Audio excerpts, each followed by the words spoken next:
Larry, you knew Horace. What can you say about Horace Silver, the man? If you had to describe Horace as a person, what words might you use? The words I would use. Well, Horace was just a great friend, and the thing I liked about my relationship with him was the fact that I respected him and he respected me from a musical as well as an intellectual sense. So that we had a lot of conversations, and he was like a brother to me. And during that time, see, there were a lot more bands. I was playing with a lot of different groups before I went with Horace. I was working with Philly Joe Jones, and oh man, the list goes on and on. And each one of those circumstances, people hired you just to be yourself. And nobody really told me what to play or how to play. It was the same kind of thing that Freddie Hubbard and Spalding and all of us came up with, that we just go on the bandstand, and what we intellectually and emotionally felt, we tried to be, again, back to that word that I used before about being a part of the team. It's like, you can't win the NBA if you only got a 7-foot center. You got to have a complete team, and it's got to be an effort where everybody is about winning. And Horace was always that way, with me. We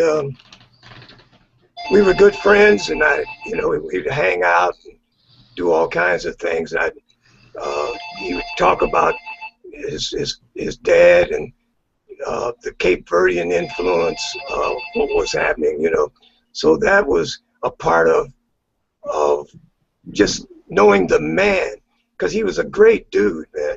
Horace used to sweat a lot too, boy. Horace would start out the night with his suit pressed, and by the end of the night, he'd be drenched, and his hair would be flopping down in front of his face. But he always had a big band concept too. That was the thing. He was influenced a great deal by the big bands that he heard when he was growing up. And Horace would sweat out. By the time we get it through the second set, Horace would be totally drenched, and he'd come off, and we go back again, and he was just a wonderful person, and had a lot of simpatico with all the musicians. And there were so many gigs going on then, and so many places to play, and so when if I played with John Coltrane or Hank Mobley or Roy Haynes, all the different bands that I had the pleasure of being a part of, you were hired just to do your role. It's like the New York Knicks. They don't hire a guy to come in and say, well, you got to play this way or that way. They hire you because they know what you can do. And that was what I experienced with playing with Horace and all the great musicians that I've had the great pleasure of being nurtured by and friends with and hanging out and learning from. And I learned a lot from just observing. It wasn't so much, oh, you play this scale, or you play that chord, or you do it this way, or whatever, And Milt Hinton, there were so many of these guys that were like my brothers and surrogate fathers, even in certain cases, particularly like with Milt Hinton and George Morrow. They were two guys that were like that. And Wilbur Ware too. I loved Wilbur. And we can go on and on, but for the sake of this interview, with everybody offering their thing, that's what I would say in answer to what you just asked me. Okay, one other thing, Larry, as long as you're here. Horace Silver in the recording studio.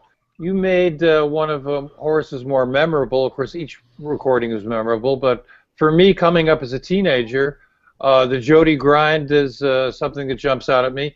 Yeah. Recording with Horace, as compared with other people, how did things work in the studio? Well, the thing that I liked with Horace when we recorded was the fact that we always had played the songs on the road, on the gigs. So when we went in, Horace was not a guy that liked to have a whole lot of takes. He didn't want a replication of what happened with Charlie Parker with all the outtakes that Herman Lubinsky put out later on. where they were stopping and starting and all that time. Horace had us playing the songs on the gigs. So when we got to the recording session, it was just like going to the gig. And we get the balance, and we recorded over at Rudy Van Gelder's, and Frank Wolf and Alfred Lang would be there, and Frank would be taking pictures, and he was funny in the studio because rhythm was not a part of his natural inclination as far as feeling the groove, but he had this mechanical way, and he'd be patting his foot and snapping his finger, telling me, "Oh, yes, I hear the groove. I hear the groove." So going in the studio was a piece of cake. Because we didn't do a lot of takes. We just didn't do a lot of takes, and Horace just didn't want to do that even.